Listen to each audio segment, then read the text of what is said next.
అత్యతంగా కొనసాగే అవకాశం ఆయనకు వచ్చింది. అదే 10 ఏళ్లలో ఇక్కడ కేసీఆర్ గారు ముఖ్యమంత్రిగా ఉన్నారు. ఇలా కేసీఆర్ గారు ఏం చేసిండు మేడ్చల్లో, కేసీఆర్ గారు ఏం చేసిండు మల్కాజ్గిరి పార్లమెంట్లో అంటే ఒక్కొక్క ఊరికి ఒక్కొక్క గల్లీకి తీసుకొని పోతే అక్కడ మనం చూపెట్టే కార్యక్రమాలు ఎన్నో ఉన్నాయి. ప్రతి కుటుంబానికి ఏదో ఒక రకమైన లాభం, వాళ్ళ ఒక రైతు బంధు రూపంలో కావచ్చు, ఒక కళ్యాణ లక్ష్మి రూపంలో కావచ్చు, ఒక కేసీఆర్ కిట్ రూపంలో కావచ్చు, లేదా ఇతర సంక్షేమ కార్యక్రమాల రూపంలో కావచ్చు, లేదా బాగు చేసిన చెరువుల రూపంలో కావచ్చు. పట్టణంలో అయితే మనం బ్రహ్మాండంగా అభివృద్ధి చేసిన రహదారులు, ఇచ్చిన పట్టాలు, డబుల్ బెడ్రూమ్ ఇల్లు, ఇట్లా చెప్పుకుంటూ పోతే ఎన్నో సంక్షేమ కార్యక్రమాలు కేసీఆర్ గారు చేసిండ్రు అని చూపెట్టి మరి మనం మాట్లాడచ్చు. అది ఎక్కడికైనా పోవచ్చు, మీరు జవహర్ నగర్ పోవచ్చు, ఫిర్జాదిగూడ పోవచ్చు, బోడుపల్ పోవచ్చు, లేదా మీ షామీర్పేట, తుమ్కుంట, మేడ్చల్, ఎక్కడికి పోయినా కేసీఆర్ ఏం చేసిండు 10 ఏళ్లలో అంటే ఈ పనులు మేము చేసినాం, ప్రతి కుటుంబానికి లాభం చేసినాం అని చెప్పే పరిస్థితి మనకున్నది. అదే మాట నేను ఇవాళ ఇక్కడ నిల్చున్న ఈటెల రాజేందర్ గారిని అడుగుతా ఉన్నా. మమ్మల్ని అడిగితే ఎందుకు మా అభ్యర్థి లక్ష్మారెడ్డి గారు కోటేయాలంటే నీకు ప్రతి ఊర్లో చూపెడతాం, ఇగో ఈ పని మేము చేసినామని చూపెడతాం.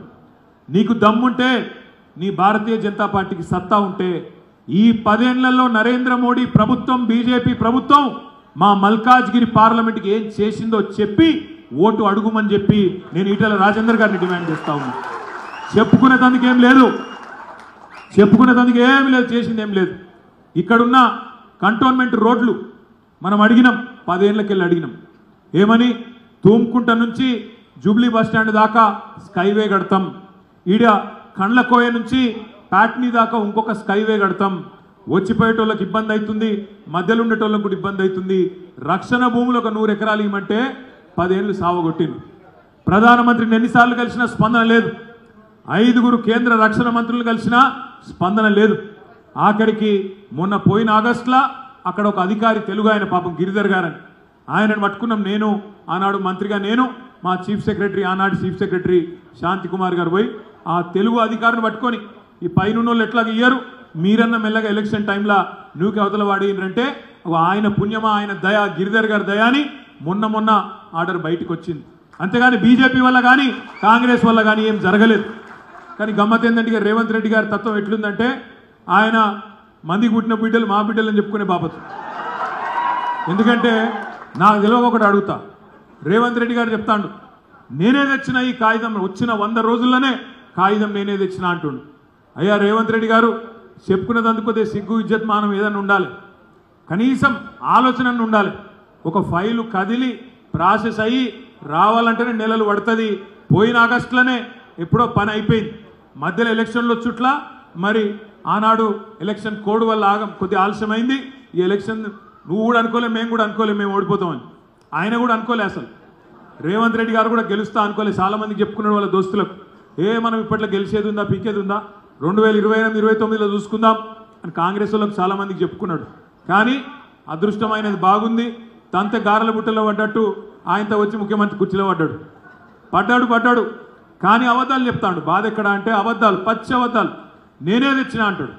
నిన్న మొన్నటి దాకా ఇదే రేవంత్ రెడ్డి ఏమన్నాడు, అసలు బీజేపీ వాళ్ళు, బీఆర్ఎస్ వాళ్ళు ఒకటే, వీళ్ళంతా లోపల బదులుకున్నారు నిన్న మొన్నటి దాకా ప్రచారం చేసిండు.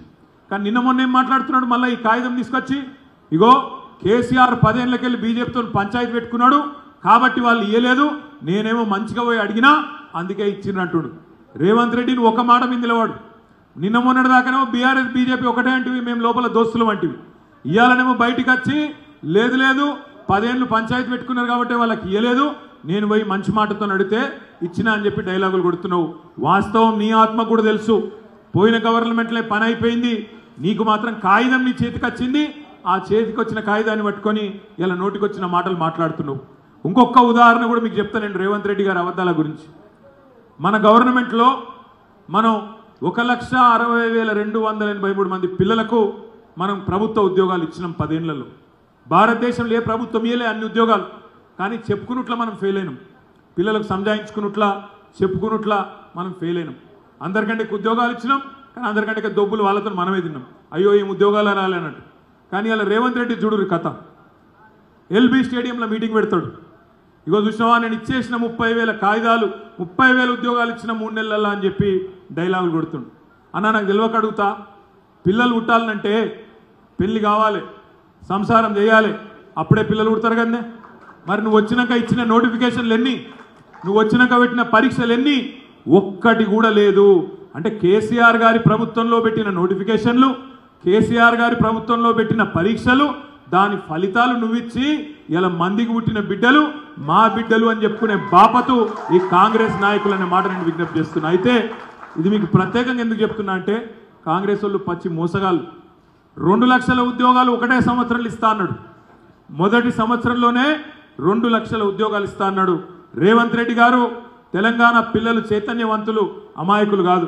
నువ్వు ఆల్రెడీ గత ప్రభుత్వం ఇచ్చిన 30,000 ఉద్యోగాలు నీ ఖాతాలో వేసుకునే ప్రయత్నం చేస్తూ ఉన్నావు. అది లెక్కకు రాదు, అది కేసీఆర్ ఇచ్చిన ఉద్యోగాల కిందికే పోతుంది.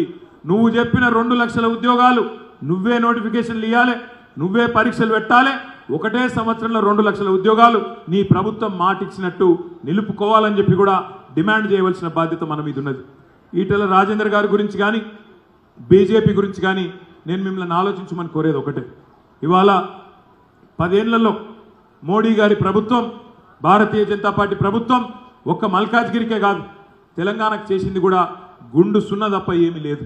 ఎందుకంటారా, దేశంలో ఎన్నో మెడికల్ కాలేజీలు ఇచ్చిండు మోడీ గారు, కానీ మన రాష్ట్రానికి మాత్రం ఆయన ఇచ్చిన మెడికల్ కాలేజీలు ఎన్నో తెలుసా మీకు? గుండు సున్నా. దేశంలో ఇంకెక్కడైనా పాఠశాలలు ఇచ్చిండో లేదో నాకు తెలియదు. మన రాష్ట్రానికి మాత్రం కొత్త జిల్లాలు ఏర్పాటు చేసుకున్నా, మేడ్చల్ జిల్లా ఏర్పాటు చేసుకుంటే ఈ జిల్లాకు ఒక నవోదయ పాఠశాల ఇవ్వాలి నిజానికైతే, కానీ ఒక్క నవోదయ పాఠశాల కూడా ఇవ్వలే. కొత్తగా ఒక్క విద్యా సంస్థ కూడా ఇవ్వకుండా 10 సంవత్సరాలు కాలయాపన చేసిన ప్రధానమంత్రి నరేంద్ర మోడీ. కానీ ఇక్కడ ఒక ఆయన ఉన్నాడు, బండి సంజయ్, ఆయన అంటాడు దేవుడు అన్నా దేవుడు మోడీ, దేవుడు అంటాడు. ఏమిటికి దేవుడు, ఎవరికి దేవుడు, దేనికి దేవుడు, ఎవరికి దేవుడు? నరేంద్ర మోడీ 40 రూపాయలు ఉన్న పెట్రోల్ను 110 రూపాయలు చేసినందుకు దేవుడా? 400 రూపాయలు ఉన్న సిలిండర్ను 1200 రూపాయలు చేసినందుకు దేవుడా? లేదా డాలర్ విలువకు రూపాయి విలువను పోలిస్తే పూర్తి స్థాయిలో పతన స్థాయికి తీసుకుపోయినందుకు దేవుడా? నిరుద్యోగాన్ని, ద్రవ్యోల్బణాన్ని, నిత్యావసర వస్తువుల ధరలు ఆకాశం అంటేతందుకు తీసుకుపోయినందుకు దేవుడా? ఎవరికి దేవుడు, ఎందుకు దేవుడు? మహిళలకు దేవుడా, పిల్లలకు దేవుడా? ఒక్క మెడికల్ కాలేజ్, ఒక్క స్కూల్ ఇయ్యలే, ఒక్క రోడ్ ఇయ్యలే, అందుకు దేవుడా, ఎందుకు దేవుడు నేను అడుగుతా ఉన్నా. ఏం చేసిండ్రయ్యా మీరు అని అడిగితే ఒకటి చెప్తారు, జై శ్రీరామ్. గది తప్ప ఇంకోటి ఏం లేదు, చెప్తాను జై శ్రీరామ్. అవును, మేము కూడా జై శ్రీరామే అంటున్నాం, కానీ మేము రాముడి పేరు చెప్పి దేవుడి పేరు చెప్పి ఓట్లు అడుగుతలేం. మనం కూడా కట్టినాం పక్కకే యాదగిరిగుట్టలో అద్భుతమైన యాదగిరిగుట్ట గుడి కట్టింది కేసీఆర్ కాదా? కట్టలేదా మనం? కానీ మనం దాన్ని రాజకీయంగా వాడుకున్నామా?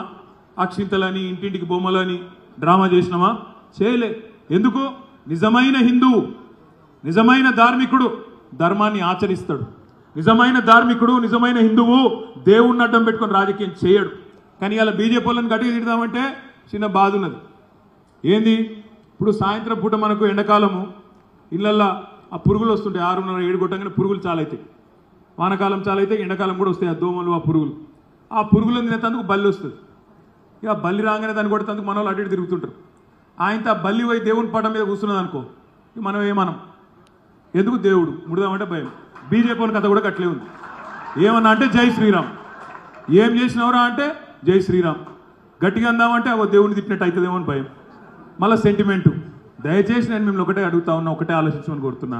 ఇక్కడ నిలబడ్డ ఈటెల రాజేందర్ గారు మొన్న మాట్లాడుతున్నాడు, రైతు రుణమాఫీ చేయలేదు కాంగ్రెస్ ప్రభుత్వం, కేసీఆర్ ప్రభుత్వం అంటున్నాడు. నేను విన్నా. రాజేందర్ అన్న, నీకు మాట్లాడేందుకు కొద్దిగా సిగ్గని అనిపించాలి. మోడీ గారి ప్రభుత్వంలో, మోడీ గారి పార్టీలో వండుకుంటా రైతు రుణమాఫీ గురించి మాట్లాడేందుకు సిగ్గుపడు రాజేందర్ అన్న. ఎందుకంటవా? కేసీఆర్ గారి ప్రభుత్వంలో ఆనాడు నువ్వు ఆర్థిక మంత్రిగా ఉన్నప్పుడే మొదటి టర్ములో 16,000 కోట్ల రుణమాఫీ చేసిన నాయకుడు కేసీఆర్ గారు రైతులకు. రెండవ టర్మ్లో కరోనా ఉన్నా 19,000 కోట్లకు గాను దాదాపు 14,500 కోట్ల రుణమాఫీ చేసిన నాయకుడు కేసీఆర్ రైతులకు. కానీ నీ మోడీ